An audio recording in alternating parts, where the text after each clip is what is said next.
Olá, o canal Educação e Business está no ar. E não se esqueça, é o momento de mudar a sua vida.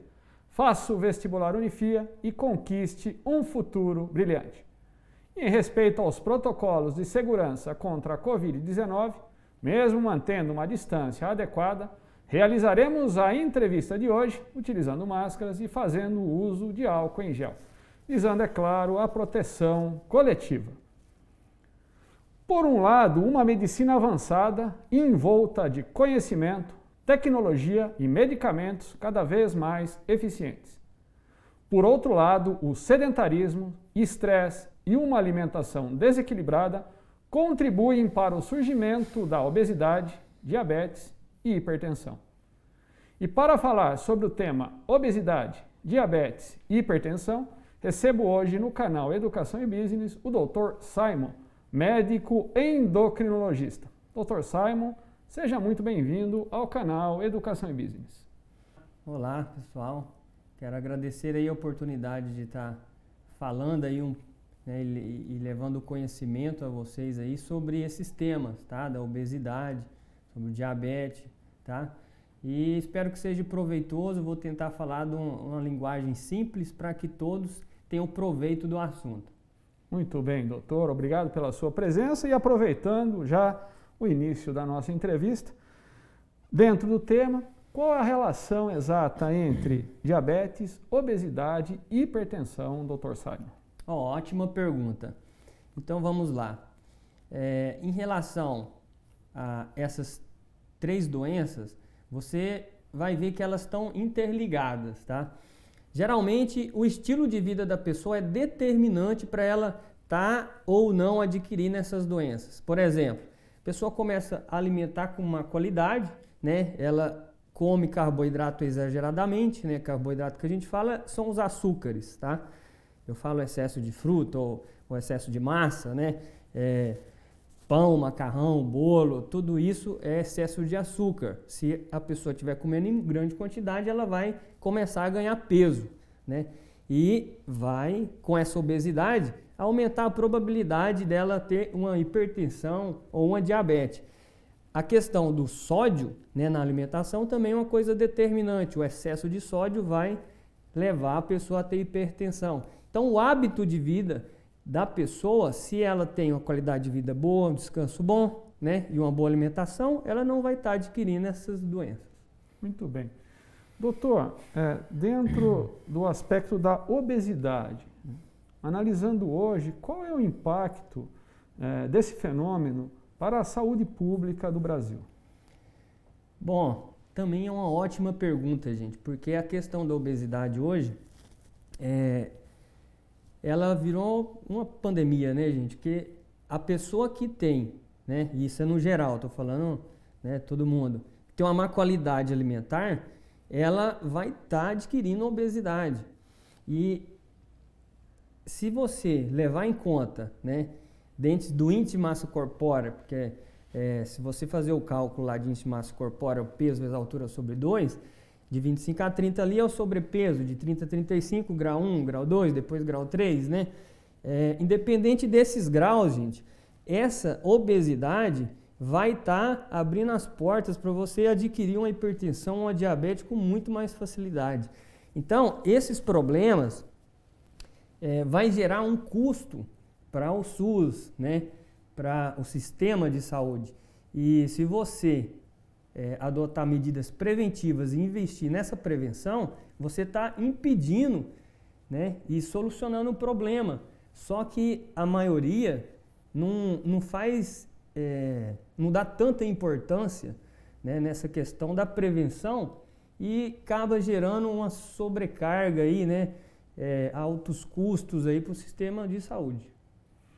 Muito bem. Doutor, ainda com relação à questão do sobrepeso, do excesso de gordura, principalmente entre os homens, né, é divulgado na mídia uma preocupação muito grande com relação à questão da gordura localizada na região abdominal, né? Por que esse tipo de gordura é considerada preocupante, principalmente para os homens? Bom, veja bem, se a pessoa tem uma obesidade e tem um aumento dessa gordura intraabdominal, ela vai estar aumentando as chances de ter um risco cardiovascular, de doença cardiovascular aumentada, um risco de infarto, risco de AVC, né? Ele vai estar adquirindo uma maior probabilidade de ter uma síndrome metabólica, que a gente é uma classificação, um conjunto de fatores aí, que você tem uma doença, né? Que a síndrome metabólica vai levar você a mudar fisiologicamente o seu corpo e se adquirir essas hipertensões, né? Essas doenças cardiovasculares, e vai gerar também problemas futuros, né? Então, essa questão da gordura intraabdominal aí, ela é importante você reduzir ela. Tá. Qual a melhor forma, doutor, para redução dessa gordura abdominal? É somente o abdominal na academia, o exercício abdominal? O que precisa ser trabalhado para que o indivíduo realmente consiga ter um nível aceitável dessa gordura abdominal? Bom, é a mudança do estilo de vida, porque o estilo de vida ele é determinante. Se a pessoa está alimentando com uma qualidade boa, né, segue um plano alimentar, né, ela vai estar ingerindo de maneira correta a quantidade de carboidrato e proteína e não vai ter essa obesidade, né? Não é o fato dele ir lá na academia e fazer um exercício de abdominal ou fazer uma musculação, porque ele tem que prestar atenção no gasto calórico diário dele. Se ele tem um consumo, né, alimentar que as calorias vão ultrapassar o gasto calórico dele, ele vai continuar engordando mesmo indo na academia. Então, ele tem que ver o balanço energético dele. Se tiver positivo, ele vai estar engordando. Se tiver negativo, ele vai estar perdendo peso, né?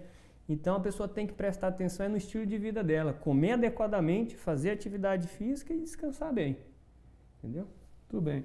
Doutor, os casos de obesidade mórbida, a gente pode associar esses casos apenas ao fator alimentar ou nós podemos também associá-lo a algum fator genético ou algum outro tipo de problema que também potencializa o ganho de peso em excesso? Então, relacionado a essa questão da obesidade mórbida, tem algumas doenças que vão colaborar sim para influenciar nessa questão do ganho de peso. Às vezes ela tem um hipotireoidismo, né? Ela adquire um hipotireoidismo aí com o decorrer do tempo e ele estando descompensado, essa pessoa vai ganhar peso com muito mais facilidade. Às vezes ela tem um desequilíbrio hormonal, né? Que acontece muito, né? Porque o paciente começa a ter uma má qualidade, né? E ter uma disfunção ali em relação à produção hormonal. E aí acontece do excesso de estradiol ou déficit de estradiol está relacionada também, entendeu? Com essa questão do ganho de peso. Ou às vezes, muitas, né, dessas pessoas que têm uma obesidade mórbida usam algum ou outro medicamento que pode influenciar também nessa questão do ganho de peso, né? Então, a gente tem que prestar atenção aí nessas outras doenças, né? Eu falo nesses outros casos de fatores que vão influenciar na ganho de peso, mas o estilo de vida da pessoa é determinante, tá? Se ela come com a qualidade boa, né, a qualidade alimentar boa, ela vai estar conseguindo reduzir o peso, mas se ela manter com a alimentação inadequada, de má qualidade, ela vai continuar ganhando peso. Ok. Dr. Simon, houve uma popularização nos últimos anos com relação à cirurgia bariátrica. E até para esclarecer quem está nos assistindo, né, caso realmente essa popularização esteja ocorrendo, quando é indicado realmente a realização da cirurgia bariátrica? Boa pergunta. Essa questão da cirurgia bariátrica, às vezes a pessoa tem uma visão errada da cirurgia bariátrica, porque ela acha a cirurgia bariátrica como uma forma mais fácil de você perder peso. Entendeu? Porque ela já tentou algumas dietas e não deu certo. Não, vou optar pela cirurgia bariátrica, eu vou perder peso rápido, vou chegar onde eu quero. Mas nem sempre é dessa maneira que a pessoa tem que olhar. Por quê? Porque ela está decidindo de fazer uma cirurgia bariátrica, ela vai estar trocando um problema pelo outro. Por quê? Porque ela vai conseguir reduzir o peso, né?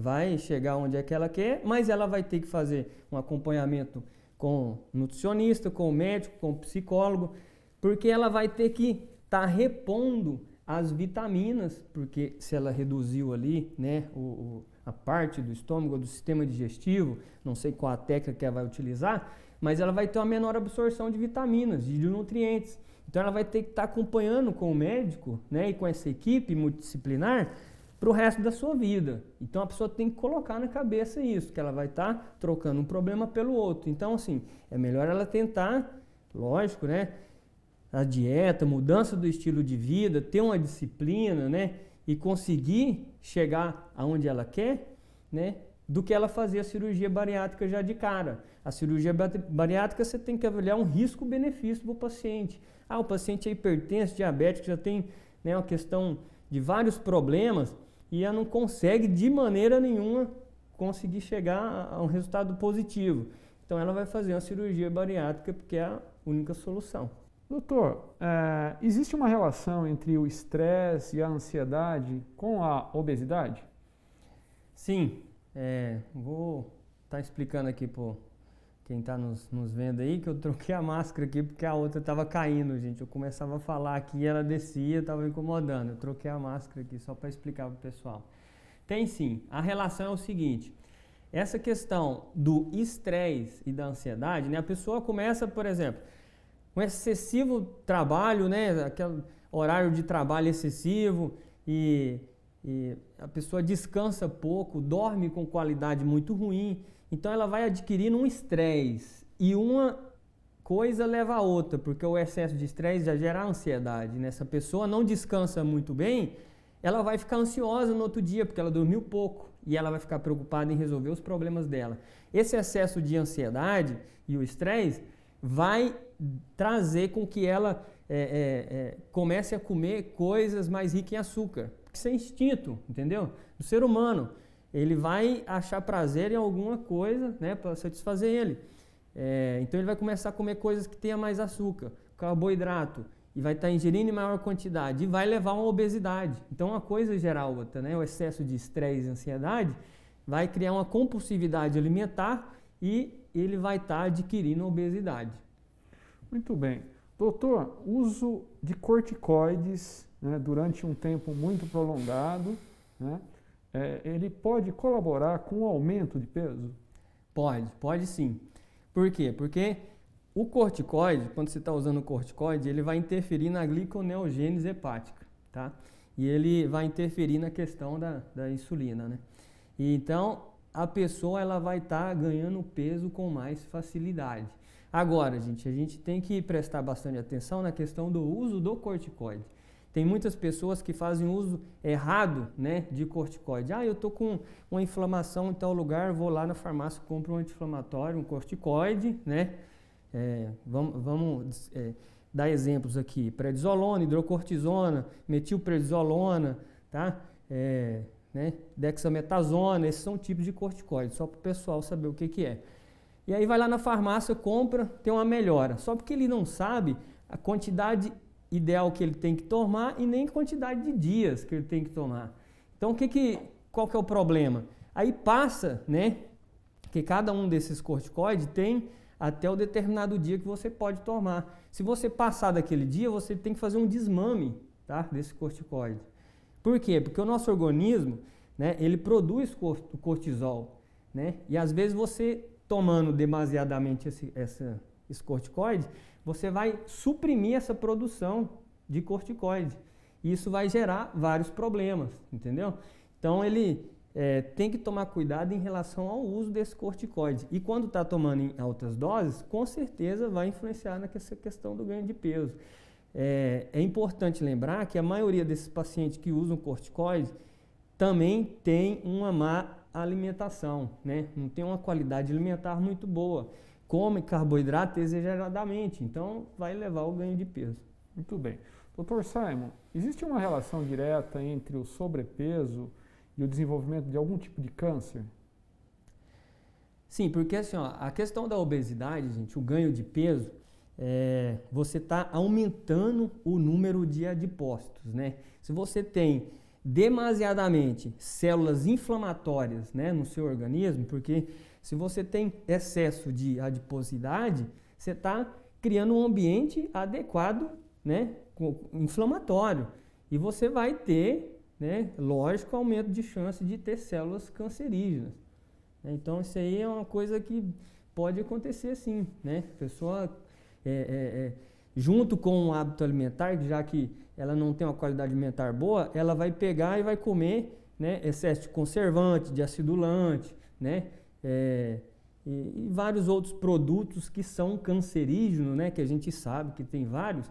E nessa alimentação aí vai estar ajudando e colaborando para mais na frente ela gerar um câncer. Existe, doutora, o desenvolvimento de algum câncer em potencial, né, com potencial de maior aparecimento em pessoas com obesidade? Isso também depende também, é muito questão de fator genético, né?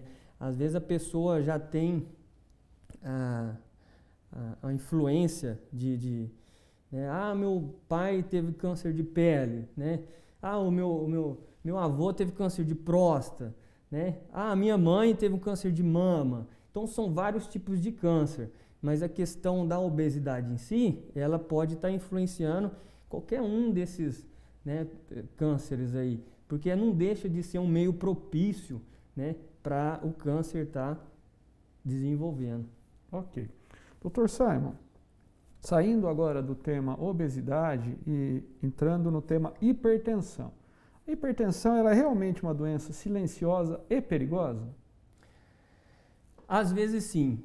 Tem muitas pessoas que têm um problema de hipertensão e descobrem só, né, com vários meses. Por quê? Porque a pessoa não tem sintoma. Às vezes ela tem uma pressão alta ali, mas ela não tem uma dor de cabeça, não tem uma dor na nuca, né? Não tem tontura, né? Não tem os sintomas da dor de cabeça em si, e ela vai levando, né? Até um dia que ela vai numa consulta médica de rotina, ou ela vai na farmácia e mede a pressão lá, sua pressão está alta, vai saber o porquê, né? Então a pessoa vai ver a hipertensa e nem está sabendo. Agora, tem as pessoas que começam com problema de hipertensão e já no começo dá os sintomas, né? E aí ela já vai procurar o médico e já começa a medicar. Qual que é o grande problema? O grande problema é essa pessoa que descobriu que é hipertensa e não tem os sintomas, falar para mim, não vou tratar, doutor, não sinto nada, por que eu tenho que tomar remédio? Entendeu? Então aí que está o problema, porque aí ela não vai controlar essa pressão para ficar em níveis adequados. E aí vai vir um risco aumentado, né, de ter um problema cardíaco, um infarto, um AVC. Porque uma coisa, de uma maneira simples aqui, você liga uma torneira da pia, né, que está ali, e ela vai continuar, né, vazando ali e vai seguir o trajeto da água ali normal, né. Liga 2, 3 torneiras ali, o que vai acontecer? Não vai ter vazão para ela. Ela vai, né, vai sair por cima ali. A pressão é do mesmo jeito, gente. Se a pressão do vaso sanguíneo foi feito por uma determinada pressão, é para aquela pressão. Se você exagerar ali, a pressão está lá nas alturas, uma hora ou outra esse vaso vai romper, entendeu? E aí é o que é o perigo de o cara dar um AVC ou um infarto. Doutor, tecnicamente, qual é a relação que existe entre e se é que existe, né, a relação entre o colesterol alto e a hipertensão? Essa questão do colesterol alto, por mais que as pessoas rotulem que o colesterol alto está ligado à obesidade, muitas das vezes você pega o paciente que é obeso e o colesterol dele não está alto. Para te falar a verdade, em prática, muitos dos pacientes que são dentro do peso corporal, né, que está dentro do peso ideal, é que tem mais problema de colesterol do que outros, né? Isso aí está ligado a vários fatores, né? Que essa questão do colesterol está ligada ao hábito alimentar, ao fator genético, às vezes é familiar, né? Então, junta com aquela alimentação de má qualidade, a pessoa começa a ter uma hipertrigliceridemia, né? Ou uma hipercolesterolemia, e aí você tem que tratar, mas isso não quer dizer que a pessoa que é gorda, que tem né, uma obesidade, vai ter um problema de colesterol. Nem sempre é a regra geral, não. E a relação entre a hipertensão e o colesterol alto, ela se dá em algum momento? Existe uma conexão entre os dois fatores? Geralmente, essas pessoas que são hipertensas, por ela já ter um hábito alimentar inadequado, já tem um problema de colesterol. Mas isso não quer dizer que toda pessoa que é hipertensa vai ter o problema de colesterol, tá? É importante a gente frisar que o colesterol bom, que a gente fala que é o HDL, né? E o colesterol ruim, que é o LDL, tem bastante importância na relação do risco cardiovascular do paciente. Esse paciente que é hipertenso, né, ou que ele já tem uma insuficiência cardíaca, né, por causa dessa hipertensão, né, e vice-versa, aí ele pode estar tendo um controle melhor com o médico desse HDL e desse LDL. Para quê? Porque se esse LDL dele estiver muito alto, a gente pode ver que o risco cardiovascular dele tá mais aumentado e ter um risco de ter um AVC, um infarto, algum outro evento por causa disso.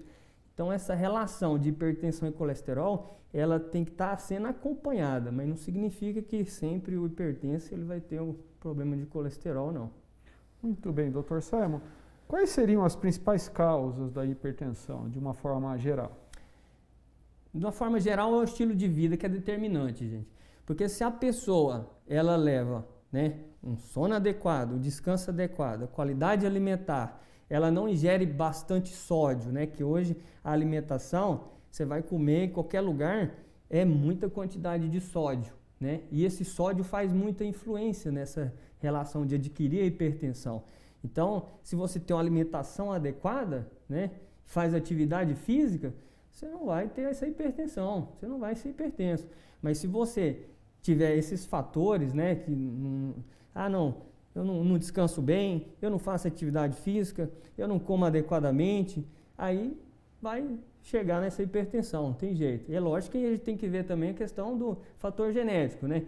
Já tem um histórico cardiovascular na família, com certeza esse cara tem mais probabilidade de ter esse problema de hipertensão. Sim. Doutor, existe uma relação direta entre alguns tipos de medicamento para hipertensão com a impotência sexual?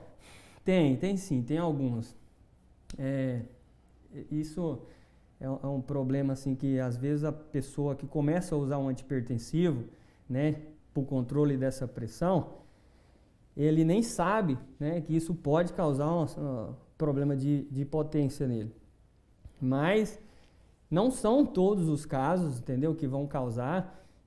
Tem a classe de medicamentos, né, que tem maior probabilidade de dar esse problema de hipotensão, de ereção no paciente, mas é uma questão de risco-benefício, né? Se a pessoa tem a indicação de usar aquele medicamento para controlar aquela pressão, ele vai usar. Ah, não, doutor, está me dando hipotência, então vamos trocar esse medicamento por um outro, entendeu? E aí você vai levando o paciente com o controle do tratamento, né, de acordo com o tratamento ali, e resolvendo o problema dele da impotência sexual. Mas tem sim algumas classes de medicamento que dá sim impotência sexual. Doutor, durante a gravidez, né, qual é o impacto da pré-eclâmpsia, né, no caso da pressão arterial elevada, para a mulher e para o próprio bebê durante a gravidez? E como trabalhar, né, durante o processo de gravidez, como é que a mulher pode efetivamente trabalhar para diminuir esse risco, enfim, ter os menores impactos possíveis dentro dessa condição?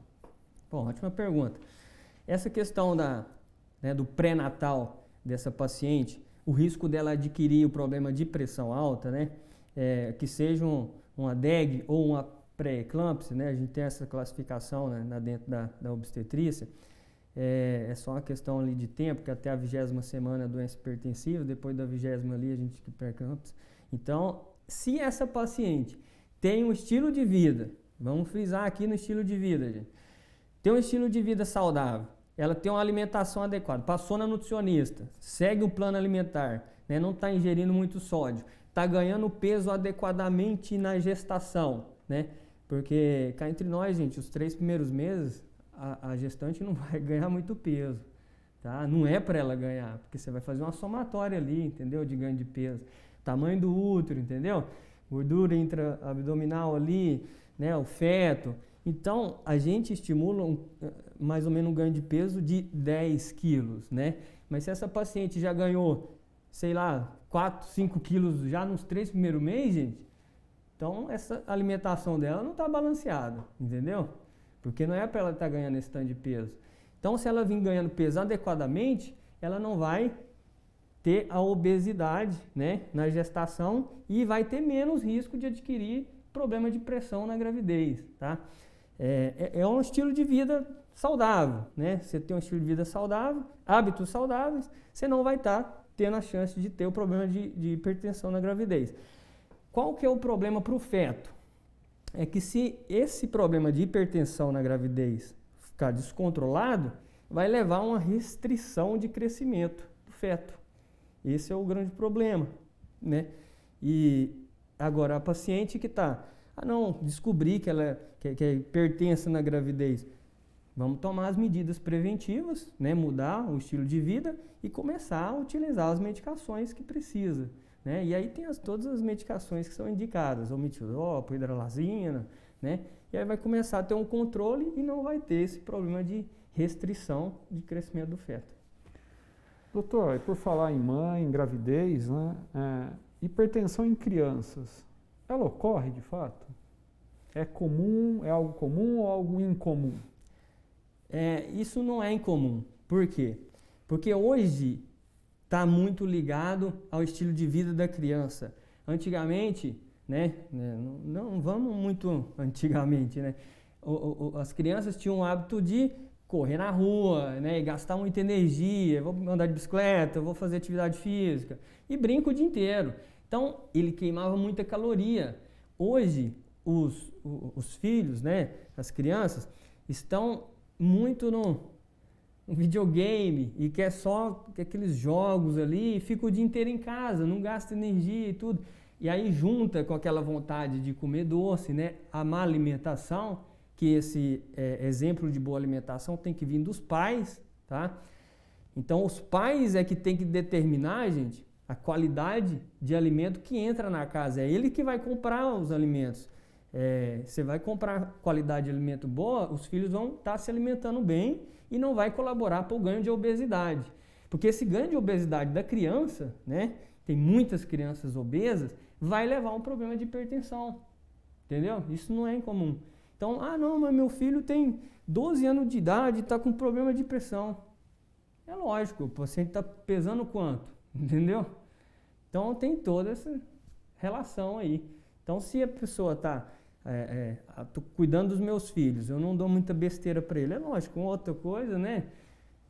Mas manter uma qualidade alimentar para os filhos, para ele não adquirir essa obesidade e não ter a chance de ter hipertensão quando criança, porque isso pode mudar toda a saúde dele mais na frente, né? Já obeso, hipertenso, imagina, tanto de outros problemas que não pode vir, né? Diabetes, entendeu? Pois bem. Doutor, a hipertensão ela mata mais em razão do AVC ou de doenças cardíacas? Isso aí é uma pergunta que esses assuntos estão muito interligados. O cara que já tem um problema de hipertensão, e essa hipertensão aí descompensa, isso vai levar a uma insuficiência cardíaca, né? E o paciente que ele tem essa descompensação muito rápida dessa pressão alta e não tem uma adaptação, né, eu falo cardiovascular, vai levar a uma hipertrofia cardíaca, né, mudanças fisiológicas do coração, só que o coração não consegue acompanhar, né, essa descompensação. E aí que ele vai levar a um infarto, né? Só que é difícil de responder o que mata mais do que, né, uma insuficiência cardíaca ou a hipertensão ou o infarto, né? Porque todos os dois podem acontecer. O que a gente pega com muita frequência, né, é uma insuficiência cardíaca que descompensa, vai lá no pronto-socorro, às vezes o cara fica muito, né, descompensado e leva à morte, né? Agora o infarto já é uma coisa assim que não é tão comum assim como a insuficiência cardíaca, eu falo a nível de pronto-socorro, né, do cara tá chegando ali, tá infartando, mas eu acho que a questão de probabilidade, eu não vou poder te responder exato, né, se insuficiência cardíaca mata mais que infarto, mas todas as duas doenças estão interligadas, né, com a hipertensão. Doutor, para encerrar o tema hipertensão, né, de uma forma geral para todos que estão nos assistindo, Que tipo de alimentação é a mais indicada e aquela que é a menos indicada com relação à questão da hipertensão? Bom, os tipos de alimento que vai trazer mais chance da pessoa ficar hipertensa são os alimentos ricos em sódio, né? Se a alimentação ali falar, não, eu como muito produto industrializado, rico em sódio, né? Esse paciente vai ter uma chance bem mais aumentada de adquirir hipertensão, sem dúvida nenhuma. Porque se a mãe, né, na casa, a família, já usa pouco sal, fala assim, não, meu hábito aqui, doutor, é de usar pouco sal na comida, eu não gosto de muito sal, então as chances são diminuídas. Agora tem aquelas pessoas que gostam de pôr muito tempero na comida e põe bastante sódio, né? E aí já vai comer em tal lugar, não, eu gosto dessa comida porque o tempero... Então tem toda uma questão da quantidade de sódio e, né, nesses produtos alimentares aí que vai influenciar na hipertensão. E quais são os alimentos mais indicados, exatamente ligados aí à baixa concentração de sódio? Bom, é lógico que quando você vai no nutricionista, porque o ideal é você ir no nutricionista, fazer um plano alimentar voltado para as suas necessidades, tá? Porque isso é individual, gente. Às vezes a pessoa, ela tem baixo peso e ela tem que comer uma quantidade maior de carboidrato. Às vezes a pessoa tem, né, um peso aumentado, ela vai ter que comer uma quantidade mais baixa de carboidrato. Mas questão de qualidade alimentar, eu falo assim, de fruta, né, de alimentos industrializados, a gente tem que optar pelos alimentos naturais, né, por frutas, né. Se você for comer o arroz, o feijão, a carne, opte pelas coisas mais naturais, né? Porque assim, se falar, não, vou comer uma carne processada, né? Não, isso aí não é muito saudável, se a gente optar pelas coisas mais naturais. Dr. Simon, nós vamos para o terceiro tema dessa entrevista, que é o diabetes. Por que tantos diabéticos no mundo? É também por causa da questão do hábito de vida, o estilo de vida que é determinante. As pessoas têm, culturalmente, pela correria, né, do dia a dia, fazer refeições rápidas e ricas, né, em carboidrato, em açúcar, e isso vai propiciar ganho de peso e vai levar a pessoa a ter uma chance maior de ter diabetes.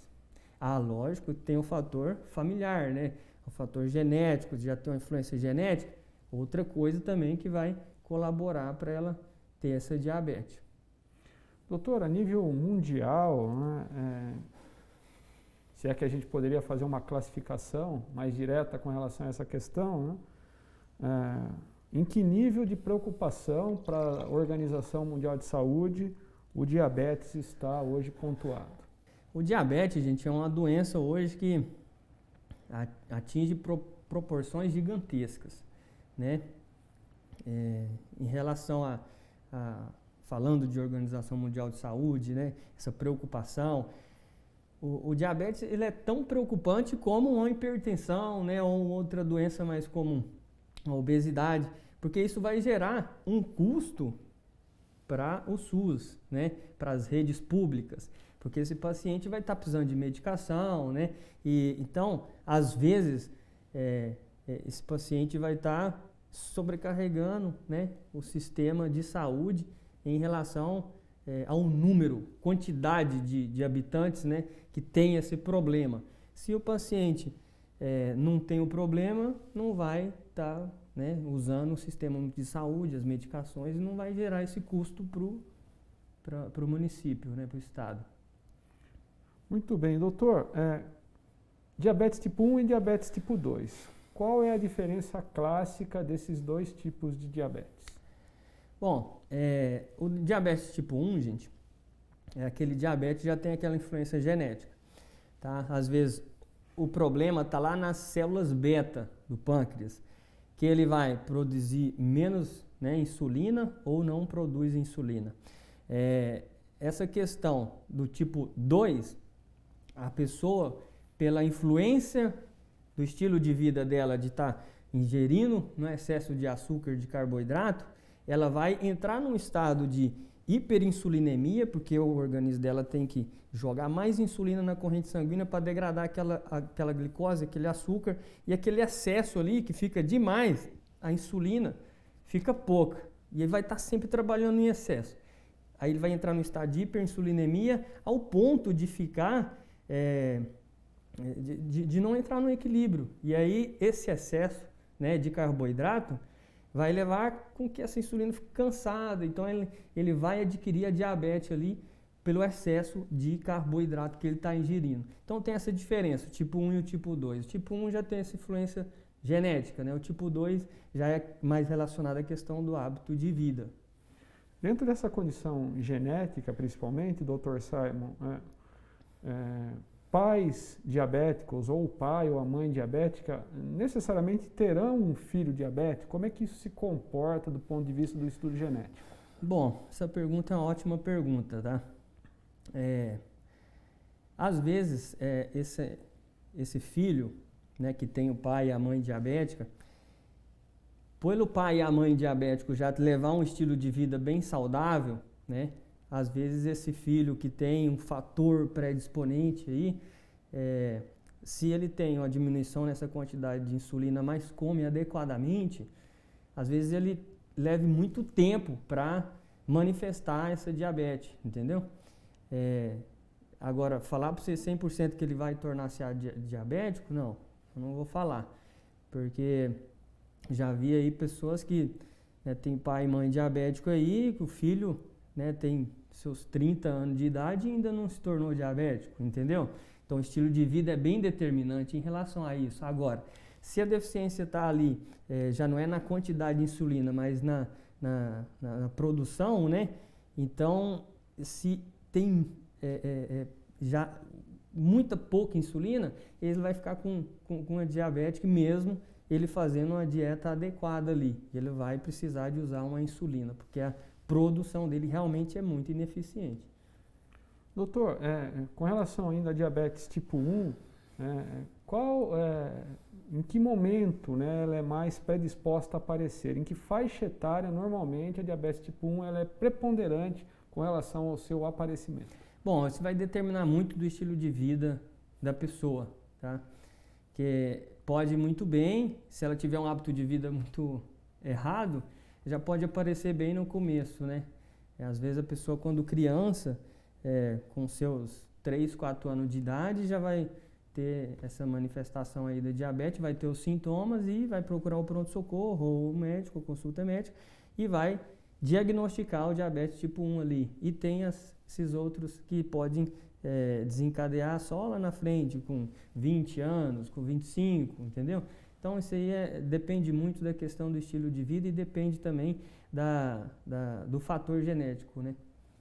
Doutor, para as pessoas que não controlam adequadamente o fator glicêmico, né? Não tem o acompanhamento de um médico, ou se tem, não se cuidam da maneira como deveriam, né? Qual o impacto dessa doença para a visão, para os pés, para a função renal? Quer dizer, como é que ela se desenvolve e que tipo de impacto ela traz para esses e demais órgãos do corpo?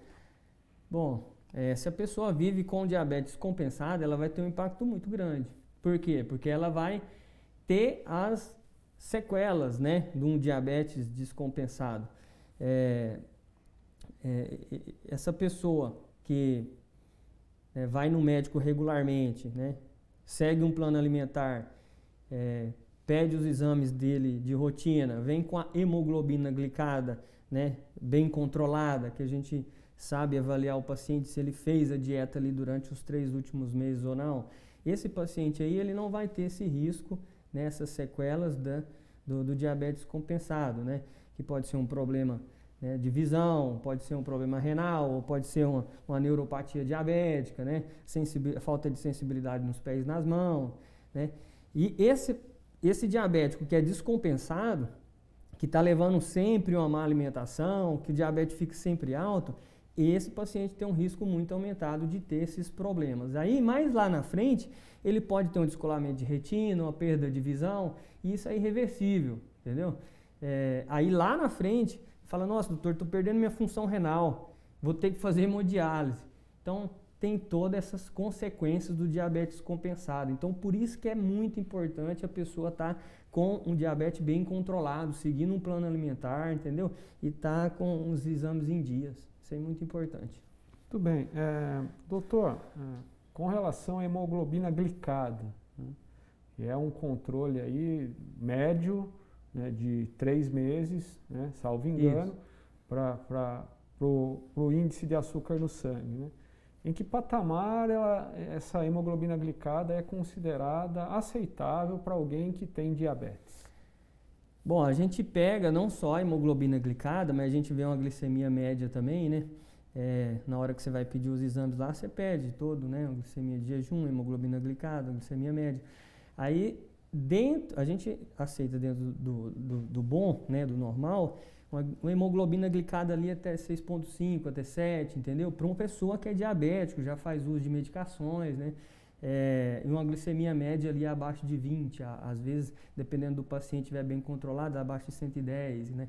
Então, esses parâmetros são muito importantes para avaliar se o paciente está fazendo essa dieta adequada ou não e se ele está mantendo um controle glicêmico legal.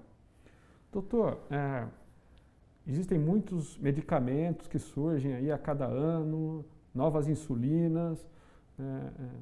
Qual é a perspectiva, né, para a pessoa que tem diabetes com relação a tratamento e a novidades que vêm por aí, né? Se fala muita coisa, por exemplo, sobre o uso de células-tronco, né, para pessoas com diabetes tipo 1. Que cenário a gente enxerga aí para o tratamento do diabetes para os próximos anos? Bom, é importante até falar sobre novas medicações que estão surgindo, né, para o tratamento de diabetes, né? Hoje tem várias medicações para tratamento de diabetes e estão sempre estudando, né, novas fórmulas. Você vê várias novidades no mercado, né? Tem uma insulina tal que surgiu. Não tem a liraglutida. Então, tem várias, né, formas de medicamentos para o tratamento da diabetes. Muito se fala em células-tronco, né, e tudo, mas assim, dentro da nossa realidade hoje, no geral, até falando do Sistema Único de Saúde, né, a realidade é um pouco diferente e você tem que trabalhar dentro dessas medicações. É lógico que em um outro caso, né, você tem que lançar mão de uma medicação de um custo maior, né, para aquele controle. Mas é uma coisa que eu acho que ainda vai levar um certo tempo, tá? Falando em tratamento com células-tronco. Como é que funciona para o diabético, doutor, né, o controle da glicose mediante chips que são conectados ao corpo? Como é que se desenvolve isso? É uma prática que o doutor apoia? Bom, tem o controle através dos chips em que você vai estar, né, tendo um controle glicêmico, né, com o uso do chip. Não, eu fiz uma medicação tal, eu vou pegar meu aparelho, né, e vou ver o tanto que eu vou estipular de insulina para liberar ali, para degradar aquela glicose. Então, primeiramente, eu vou ver meu índice glicêmico e, com base nisso, ver o tanto que eu tenho que liberar de insulina, né, e de medicação. É assim que a gente faz o tratamento, né, acompanhamento. Mas isso depende muito do entendimento e da aceitação do paciente em relação ao controle, né, do diabetes. Ele tem que ter uma certa conhecimento, né, e visão para ele saber o que ele tem, né, de usar. Não, deu tanto, eu vou ter que fazer tanto de insulina, vou liberar tanto, né? Bem assim. Mas isso também está relacionado ao custo, né? Tem pacientes que falam assim, não, eu não tenho um custo para estar fazendo um tratamento, né, X. Então ele vai ter que fazer aquelas medicações orais mesmo, de comprimido, né, e tudo, mas está muito relacionado ao nível social do paciente e aceitação, tá? Que às vezes o paciente também pode estar fazendo, né, essa escolha e não se adaptar muito, né? Então acaba ter que trocar o tipo de tratamento. Dr. Simon, a contagem de carboidratos para o diabético é algo prático, usual ainda? Funciona muito bem nesse sentido? Com certeza, com certeza. Isso aí assim, é o dia a dia do paciente, né? Ele tem que, igual eu falei, criar um conhecimento, né, da doença e saber a quantidade de carbo, de açúcar, né, e de caloria que ele vai estar ingerindo por dia. Porque se esse paciente não tiver essa disciplina, esse controle, ele vai estar descompensando essa diabetes. Então ele tem que ter uma disciplina alimentar. É lógico que tem todo um contexto envolvido nisso aí. Se a pessoa faz atividade física ou não, entendeu? Então tem o gasto calórico, né, que a pessoa tem que ver no final do dia e fazer o cálculo, né, através da alimentação para ver o quanto que ela pode ingerir ou não. Doutor, a gente está em tempos de pandemia, Covid-19. Qual é a relação, né, a partir do momento que o vírus invade o corpo do indivíduo, qual é efetivamente a relação que esse vírus vai ter se o indivíduo tiver obesidade, hipertensão e diabetes, não necessariamente os três em conjunto, mas um desses itens apenas, né? Qual vai ser a relação do vírus com esses tipos de casos? Bom, essa pessoa que tem uma dessas doenças aí, ou hipertensão, ou diabetes, ou obesidade, são fatores de riscos, né? Para você ter uma forma mais grave da doença. Não significa que você vai ter, tá? Porque tem casos em que o paciente tem uma obesidade e tem sintomas leves, e já tem outros que têm uma obesidade, né? Falando da mesma obesidade, e tem sintomas mais moderados até graves, né? Que chega a ter que ir para uma UTI, entubar. Então isso é muito relativo, depende muito da imunidade do paciente, mas essas comorbidades, a hipertensão, diabetes, né, e obesidade, levam a ter um risco maior, mas isso não significa que vai ter. Nessa relação de imunidade, a gente já está falando sobre isso, tem muita coisa envolvida. Às vezes o paciente é obeso, mas ele faz uma atividade física, né, ele tem uma qualidade alimentar um pouco melhor, né, do que outros, ele pode ter até um excesso de calorias ali, mas ele tem alimentos que, né, de uma certa qualidade alimentar ali, ele vai trazer uma imunidade melhor para ele. E tem a suplementação, gente. A gente sabe que a suplementação com vitamina D, com minerais, entendeu? Isso é muito importante para a questão de se manter uma boa imunidade. E isso vai influenciar muito de você ter ou sintomas leves ou moderados, ou nem ter sintomas, tá? Muito bem, doutor. O tema é muito amplo, né, e extremamente importante para a questão da qualidade de vida das pessoas, né, para a questão de impactos econômicos e sociais, né. Estamos, infelizmente, chegando ao final dessa entrevista e uma mensagem final que o Dr. Simon gostaria de deixar aí para quem está nos assistindo e, além disso, também os seus contatos, né, seu telefone ou acesso às redes sociais, por favor, passe aí para os nossos internautas, inclusive vai aparecer aí no nosso GC.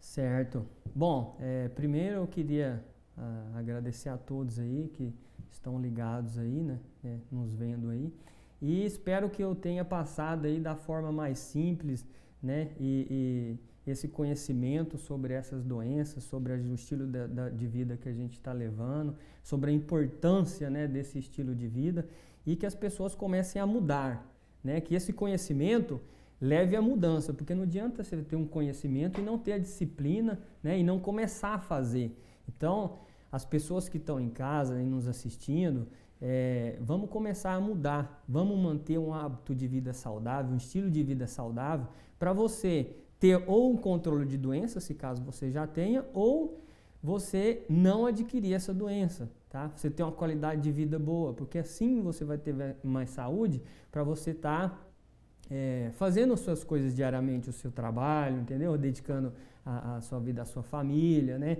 E eu acho que só tem a ganhar.